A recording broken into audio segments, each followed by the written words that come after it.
seeking the Lord because of the word today, nilipokuwa nikimtafuta Bwana kwa sababu ya neno la leo, the Lord just laid in my spirit Bwana akatia ndani ya roho yangu this word, neno hili, that I have put value in you, ya kwamba nimeweka dhamana ndani yako, so that you can add value to others. ili ukaweze kuongeza dhamana kwa mwingine. So my topic today Kichwa cha ujumbe wangu is leo entitled ni kichwa valued to add value. kutiwa dhamana ili uweke dhamana mwingine. Correct. Amen. Amen. Valued to add value. Umepewa dhamana ili uweke dhamana kwa mwingine. Praise be to God. Na Yesu asifiwe. Amen. Amen. When I was just looking at that word value, nilipokuwa nikiangalia hili I just realized that it is a noun nikagundua kwamba ni nauni that says that that states that something is held to deserve. ya kwamba inayosema ya kwamba kitu kinadhaminika, kinafaa. The importance, kudhamana yake, the worth, muhimu, gharama, the usefulness utumikaji wake of that something. wa kile kitu. For example, kwa mfano, you are I may say that you are giving yourselves in the house of worship and healing, kujitoa kwako katika nyumba ya ibada na uponyaji, is of great value. ni kwa dhamana kuu. Is of great value. Kwa dhamana kuu. Amen. Amen. Praise be to God. It is also a verb. Pia ni verb that says inasema, or that gives something estimate of its monetary worth, ambacho kinakisia gharama ya kitu ama gharama yake ukitumia pesa. It gives the measure of or it also gives assess. Pia inaweza kudadisi, kuchunguza. It gives a valuation. Inapeana gharama, dhamana. Estimation of price. Ama kisia ya dhamana. That is all about value. Hiyo yote ni kuhusu dhamana. But it is not of importance. Lakini sasa hiyo sio muhimu. What is of importance? Kilicho cha umuhimu is that you are valued, ni kwamba wewe umetiwa dhamana, so that you can add value, ili ukaweze kuongeza dhamana mwingine. Bwana asifiwe. When God created the earth, wakati Mungu aliumba dunia, in Genesis 1, katika Mwanzo the Bible says that the earth was void and formless. Dunia ilikuwa utupu na haikuwa na umbo. In other words, it had nothing of any value except darkness. Ni kwamba ilikuwa haina dhamana yoyote isipokuwa giza iliyokuwa imetanda. But when God now started adding or creating the earth, lakini Mungu alipoanza kuumba dunia, when he started fixing things in the earth, alipoanza kuweka vitu katika hiyo dunia, he was adding value. Alikuwa anaongeza dhamana. He started by adding the value of the light. Akaanza kuongeza dhamana ya nuru. Separated the darkness and the light. Akatenganisha nuru na giza. And now the darkness that was empty and void began to have meaning. Sasa ile giza ambayo ilikuwa utupu na ukiwa ikaanza kuwa na maana. Because when it was separated with the light, manake ilipotenganishwa na nuru, it changed from day and night. Ikawa sasa ni usiku na pia mchana. So value was added. Dhamana ikaongezwa to the earth. Kwa dunia. Praise be to God. And then God continued in creation. Mungu akaendelea katika uumbaji. Remember, he fixed the animals. Akaweka he fixed wanyama, the fish of the sea, samaki baharini. He did put all those stuff. Akaweka hizo vitu zote. But in verse 28 of Genesis 1, wa 28 wa Mwanzo kitabu cha kwanza, Genesis 1 and verse 28, mstari wa 28 wa Mwanzo 1, that's where now man comes in. Hapo ndipo sasa binadamu anaingilia. Let us read together. God blessed them and said to them, Be fruitful and increase in number. Fill the earth and subdue it. Rule over the fish of the sea and the birds of the air and over every living creature that moves on the ground. Amen. Amen. Praise be to God. Now God has already created man and the woman. Okay? Mungu tayari amemuumba mwanamume na mwanamke. And now he has commanded them. Na sasa amewaamuru to continue in the work of creation. Waendelee na kazi ya uumbaji. He has taught them amewaambia to go and be fruitful, waende wazalishe, to go and increase, waongezeke, and to go and subdue. na waende watiishe. Subduing is making everything under control, putting everything Kutiisha under ni control. kuweka kila kitu chini ya mamlaka yako. We are talking about being valued to add value. Tunaongea kuhusu kutiwa dhamana So ili uweze God, kutiana so dhamana. God has already passed his value of creation to man.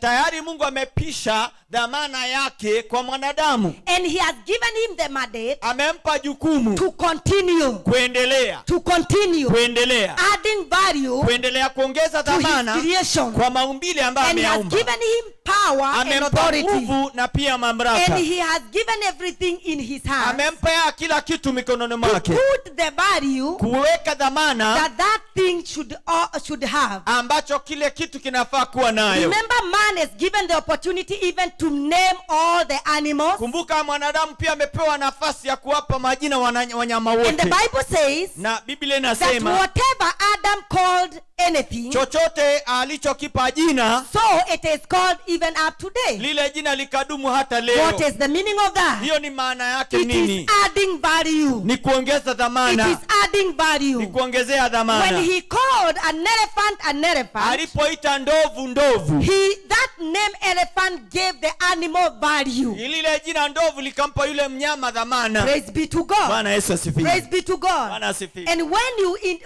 you go deeper, you will realize that it is that name elephant. Unapoingia undani utagundua lile jina ndovu It is worth that name, linafaa, lina dhamana, that animal. linafaa yule mnyama. Praise be to God. Bwana asifiwe. And all the animals he named them. Wanyama wote akawapa majina. All the animals he gave them value. Wanyama wote akawapa dhamana. Praise be to God. Bwana asifiwe. Today we have the big five. Leo tuna wale wanyama watano Because wakubwa. of the value Adam gave these animals. Kwa sababu ya dhamana ambayo Adamu aliwapa hawa wanyama. Praise be to Bwana God. asifiwe. So God Mungu valued man akamdhamini mwanadamu so that he can add value ili aweze kuongeza dhamana to his creation. kwa maumbile aliyoumba.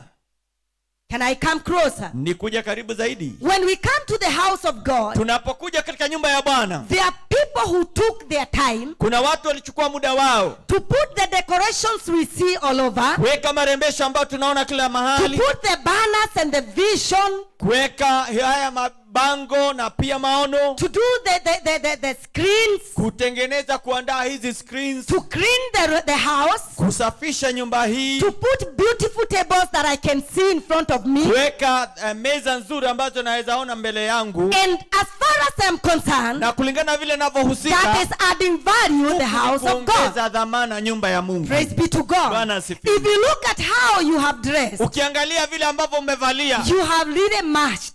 umeringanisha, You have done the matching. umezilinganisha. That is adding value Huko ni kuongeza on dhamana, yourself. kujiongezea Praise dhamana. be to God. Bwana asifiwe. In other words, Kwa maneno mengine, man has been given the mandate mwanadamu amepewa to jukumu add value. kuongeza dhamana. How do we add value? Tunaongeza dhamana We vipi? add value Tunaongeza dhamana by the words of our kwa mouth. maneno ya vinywa vyetu. When I am talking to you, Wakati napo I kunenea, am adding you value. ninakuongezea dhamana. When I'm teaching you the word of God, Ninapofundisha neno la I am Mungu, adding value. ninakuongezea dhamana. Praise be to God. Bwana asifiwe. Because you'll be able to know Kwa sababu utaweza kujua what does the word of God say in my situation. neno la Mungu lasema nini kulingana na hali yangu. And you'll be able to come over that Na situation utaweza kushinda lile hali with a lot of ease, ukiwa na urahisi mkubwa, without stress. bila stress. Because Kwa sababu already you have been given value tayari ushapewa dhamana to be able to handle every situation that comes your way. kuweza kushughulikia hali yoyote ambayo And inakuja at the kwako. end of the circumstance, Na mwisho wa ile hali, you will add the situation value, or the situation will add you more value. lile jambo litakuongezea dhamana. Praise be to God. Bwana asifiwe. Are we together? Tuko pamoja? Amen. Amen. Praise be to God. Bwana Yesu asifiwe. Now, Sasa for you to add value, ili ukaongeze dhamana, there is something that must be done, or there are things that must be done so that you can add value, you can be added value so that you can add value to others. Kuna kitu lazima kifanywe ili uweze kuongeza dhamana kwa mwingine. And among the things I discovered that you need that adds you value. Na nikagundua baadhi ya mambo ambayo unahitaji ambao hukuongeza dhamana. Number one, ya kwanza, it is the blessings of God. Ni baraka za Mungu. Genesis 1 and verse 28. Mwanzo 1 mstari wa 28. I mean that's what we were reading. Hapo ndipo tumesoma. But when we go to Genesis 12 and verse 2. Mwanzo 12 mstari wa 2. Genesis 12 and verse 2. The Bible says, I will make you into a great nation, and I will bless you, and will make your name great, and you will be a blessing. Amen. Amen. For you to be able to add value, ili ukaweza kuongeza dhamana, you need God's blessings. Unahitaji baraka za Mungu. And he tells Abraham, na akamwambia Abraham, that I am going to make your name great. Nitafanya jina lako kuwa kuu. I'll lead you to be a great nation. Nitakufanya taifa kuu. And after I have made you a great nation, baada ya kufanya taifa kubwa, I will kubwa, make you a blessing. Nitakufanya baraka. I'll fill you with the blessings. Nitakujaza na baraka. And after I have filled you with the blessings, baada ya kukujazia baraka, then you will be a blessing. Wewe pia utafanyika baraka to other people. Kwa watu wengine. For you to add value, ili ukaongeze dhamana, you need God blessings. Unahitaji baraka za Mungu. With God blessings in your life, ukiwa na baraka za Mungu maishani, you will add value. Utaongeza wengine dhamana. Praise be to God. Bwana asifiwe. For you to be able to serve God, ili ukaweze kuhudumia Mungu, you need God's blessings. Unahitaji baraka za Mungu. You cannot be a blessing to the house of God, hauwezi ukawa baraka katika nyumba ya Mungu, if you are not blessed. Kama tayari hujabarikiwa. That is why, hiyo ndio sababu, the ladies of this church, wadada wa kanisa hili, we call ourselves tunajiita blessed to bless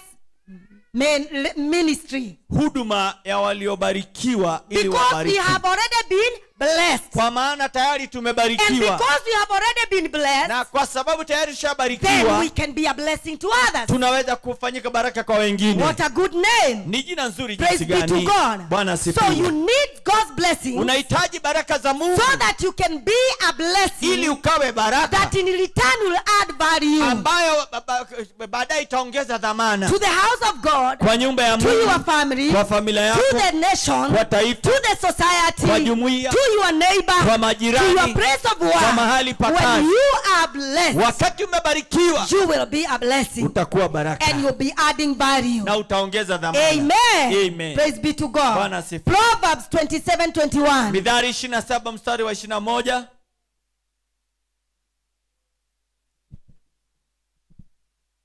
Let's read. The refining pot is for silver, and the furnace for gold, and a man is valued by what others say about him.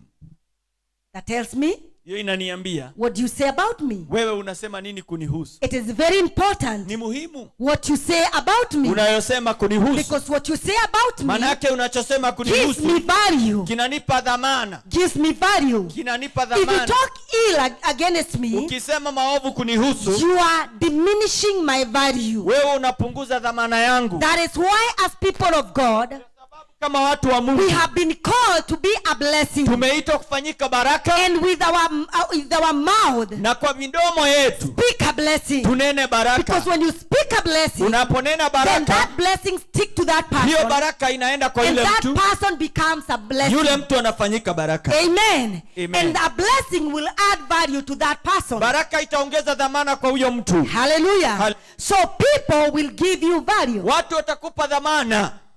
Amen. Amen. Praise be to God. Bwana asifiwe. We have already seen that God will give you value.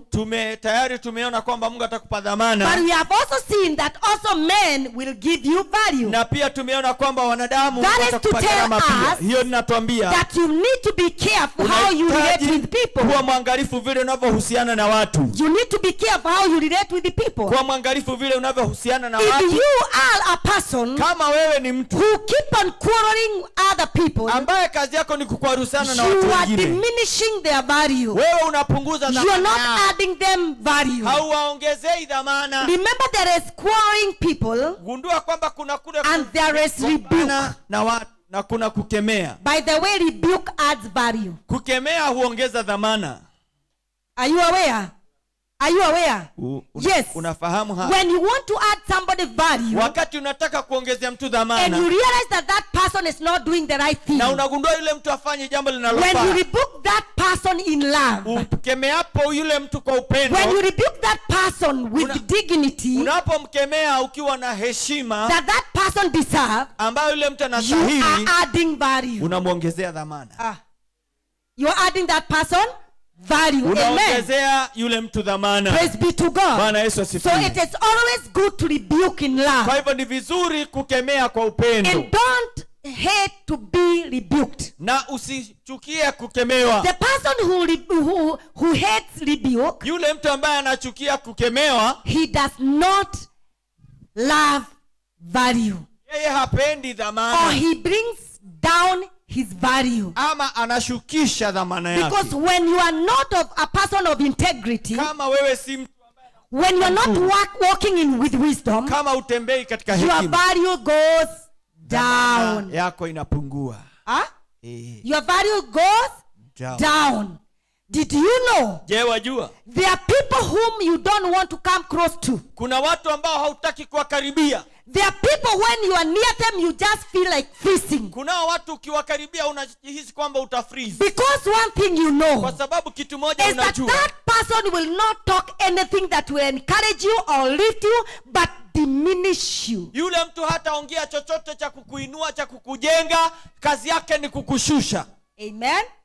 And you feel you are not safe. Na unahisi kwamba ukiwa kwake hauko salama. But there is a person, lakini kunaye mtu whom you want to be near, ambaye unataka kumkaribia. That person may rebuke you. Yule mtu anaweza kukukemea. But you know that rebuke comes in love. Lakini unajua kwamba kule kukemewa umekemewa kwa upendo. And that rebuke comes to add you value. Na kukemewa kule kumekuja kukuongezea dhamana. Praise be to God. Bwana Yesu asifiwe. So how do you relate with other people? Unahusiana na watu wengine jinsi gani? Children, how do you relate with your parents? Watoto mnahusianaje na wazazi? Some of our children have made their parents to be enemies. Watoto wengine wamefanya wazazi wao kuwa maadui. And it's like darkness has come and mom and dad have to be in this house. Na ni kwamba giza imekuja, sasa baba na mama lazima. And they are wondering when are we going to finish with this dinner so that everybody can go and sleep and we are covered by darkness and tomorrow everybody goes his own way. Wanauliza tutamaliza chakula cha jioni saa ngapi, kila mtu aondoke, tufunikwe na giza, kila mtu asubuhi aende zake. There are husbands who don't add value. Kuna waume ambao hawaongezi dhamana. And everybody is wondering, na kila mtu anajiuliza, can't this man come late today? Kama huyu si leo achelewe. So that when he comes, ili ajapo, he will meet that we have taken our dinner. Kwamba tushakula and we will have a short time with him. Tutakuwa tuna kipindi kifupi naye before we go to bed. Kabla tuende kulala. Praise be to God. Bwana asifiwe. Instead of people wronging that you come early, badala ya watu kutamani kwamba uje mapema, they are even praying that you come late. Wanaomba uchelewe. Why? Because kwa sababu they know the moment you enter that house, wanajua unapokanyaga kwa hiyo nyumba, the climate gonna change. Hali ya hewa inabadilika. The climate is going to be bad. Hali ya hewa inakuwa mbaya. Amen. Everything will know that. Everything will understand. Kila kitu kitaelewa. Kumekujwa. Things are not right. Mambo hayako sawa. Praise be to God. Why don't you be a person who add value? Kwa nini usiwe mtu ambaye anaongeza dhamana? So when we deal or when we want to add value, there are those things that we ought to look at. Tunapotaka kuongezana dhamana, kuna yale mambo tunafaa kuangalia. Okay. For you to add value, ili uongeze dhamana, these things must be in you. Mambo haya lazima yawe ndani yako. Number one. Jambo la kwanza. Things that will add you value. Number one. Ambavyo vitakuongeza dhamana. Is that you must be a person of sacrifice. Lazima uwe mtu wa kutoa dhabihu. A sacrificial person. Mtu wa kutoa dhabihu. Praise be to God. Kujitolea. Somebody who will give sacrificially. I mean, somebody who has a life which is sacrificial life. Mtu ambaye ana maisha ambayo ni ya kidhabihu, kujitoa kidhabihu. Yes, a sacrificial person. Mtu ambaye ni wa kidhabihu A kabisa. sacrificial person Mtu wa kutoa dhabihu is a person who will feel Ni that he mtu- can go all the ni way mtu ambaye anahisi kwamba anaweza enda umbali because of others. kwa sababu ya wengine. It's a person who Ni feels, mtu ambaye anahisi I will work all the day long, nitafanya kazi mchana even mzima late at night, hata usiku because of others. kwa sababu ya And we wengine. have good examples of our husbands Na tuna mifano mizuri ya waume wetu who give themselves willingly. ambao wanajitoa kwa They give hiari. themselves sacrificially Wanajitoa kama dhabihu for their families. kwa sababu ya familia Praise zao. be to God. Bwana asifiwe. Unakuta mzee ako na kiatu moja. Kiatu ni mmoja. Why? Kwa nini? Not because he is not a hard-working person, Sio kwa sababu si mtu wa but bidii, he is sacrificial person. lakini ni mtu wa kujitolea He dhabihu. is looking at his children. Anaangalia watoto He wake. wants to make sure that he has paid the school fees in time. Anataka ahakikishe kwamba amelipa He karo wants katika to wakati see that the unaofaa. rent is paid at the right time. Anataka kuhakikisha kwamba rent ya nyumba imelipwa He wakati wants to unaofaa. see that he has set all the bills at the right time. Anahakikisha kwamba bili zote We zimelipwa wakati have unaofaa. men of value. Tuna watu wa dhamana, We have waume wa ladies dhamana, of value. wadada wa We dhamana. have youth of value Tuna vijana wa who lives dhamana a life of sacrifice, ambao wanaishi maisha ya who will dhabihu, spend all their time ambao watatumia muda wao to wote better lives of others. kuboresha maisha ya They wengine. will go all the way Wataenda umbali to see that things are right with others. kuona kwamba mambo yako sawa na They are wengine. adding value Wanaongeza to the dhamana family, kwa to familia, the society, kwa jumuiya, to the nation. kwa taifa. When they are called for, Wakiitwa they are sacrificial beings. wanajitoa Whenever kwa there is a sababu ya- need, wakati kuna hitaji they strain, they wanang'ang'ana, struggle, they wanang'ang'ana, want to put some input in it, wanataka kuweka kitu no pale matter how small it is, licha ya jinsi, no matter how big it is. licha ya vile There are ulivyokuwa. people who live a life of Kuna sacrifice. watu wanaishi maisha ya kujitolea A dhabihu. sacrificial person Mtu wa dhabihu is a person who adds ni value. mtu ambaye anaongeza When dhamana. you are a person of sacrifice, Wakati wewe ni mtu wa dhamana, you will wa add value to dhabihu, yourself, utajiongezea dhamana and you will also add value to na others. utaongezea wengine dhamana. Praise be to God. Bwana asifiwe. Number 2, Pili, for you to add value, ili uongeze dhamana, as we have said, kama vile is that tumesema, you must have God's blessings. lazima ukuwe na baraka za And Mungu. for you to have God's blessings, Ili upate baraka za it Mungu, means you have to put your books right with God. inamaanisha lazima mambo yako na Mungu yawe Before sawa. God tells Abraham, for Ka- blessings I will bless you, Kabla Mungu aambie Abrahamu kwa baraka nitakubariki, there is a journey they had walked together. kuna safari walikuwa wametembea Remember, they pamoja. had gone even up to Mount Kumbuka Moriah. walikuwa wamepanda hadi mlima wa They Moria. had gone to Mount Moriah to Wa- offer a sacrifice Walikuwa wamepanda mlima wa Moria kutoa dhabihu of the only variable that Abraham had, What? his son Isaac. wacha dhamana cha pekee ambacho Abrahamu alikuwa nacho, mwanawe Isaka. And after going to Mount Na Moriah, baada ya kwenda katika mlima wa and you Moria, understand the experience, na utagundua tukio lile that in the mountain of God, Pale, God provided, katika mlima wa Bwana Mungu alitwalia. then God spoke to him. Mungu And he akamnenea, told him, akamwambia for hivi, blessing, kwa baraka I will bless you. nitakubariki, I will increase you. nitakuongeza, I will multiply you. nitakujumulisha. Seeing that you have not withheld your son Isaac, Kuona kwamba hujamzuilia mwanao Isaka, you have added value umejiongeza dhamana, to my need. umeongeza I dhamana needed mahitaji a mangu. sacrifice. Nilihitaji I dhabihu, called you to nikakuita offer a sacrifice. kunitolea And I dhabihu, was specific. na nilikuwa nina I lenga, want a sacrifice of your only nataka son. dhabihu ya mwanao wa pekee Isaac. Isaka. Seeing that you have added value to my need Kuona as kwamba God, umeongeza dhamana kwa hitaji langu kama Mungu, for blessings, kwa baraka, for blessings, kwa baraka, for blessings, kwa baraka, I will bless you. nitakubariki, I will bless you. nitakubariki. Because you have valued my Kwa need, sababu umedhamini I will hitaji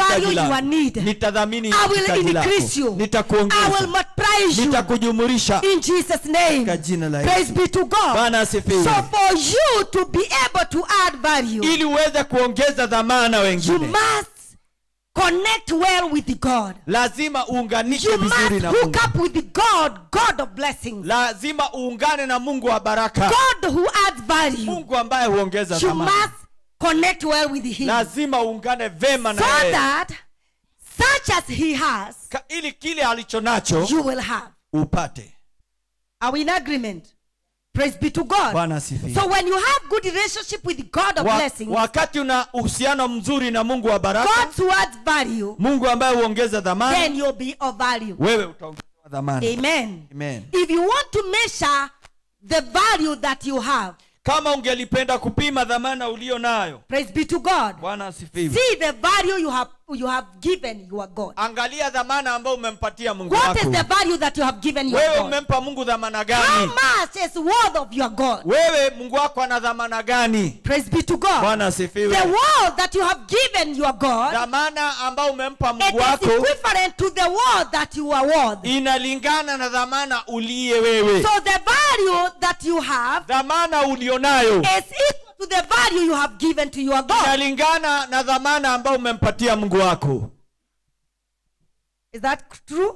Hiyo ni kweli? Is that true? Hiyo si ni kweli? Amen. Amen. Abraham valued God, Abrahamu akamdhamini Mungu, that he gave the best. akampa kilicho bora zaidi. God valued man, Mungu akamdhamini that he mwanadamu, gave the best. akampa His kizuri, begotten son. mwanae wa pekee. How much Ni do zaidi you vipi value God? wewe What can unavyomdhamini you give Mungu? God and what can't you give Ni God? nini ambacho unaweza mpa Mungu na ni nini ambacho By the way, hauwezi have you mpa? ever sat down and asked yourself, Wewe ushaiketi ukajiuliza what are the boundaries that you have put for God? ni mipaka gani ambayo umewekea Mungu? To which extent that you have told God, God, come up to this, Ni mpaka wapi ambapo umeambia Mungu unaweza kuja, but lakini don't usipite, dare lakini to go beyond this zone. usipite mahali hapa mpaka huu. Praise be to God.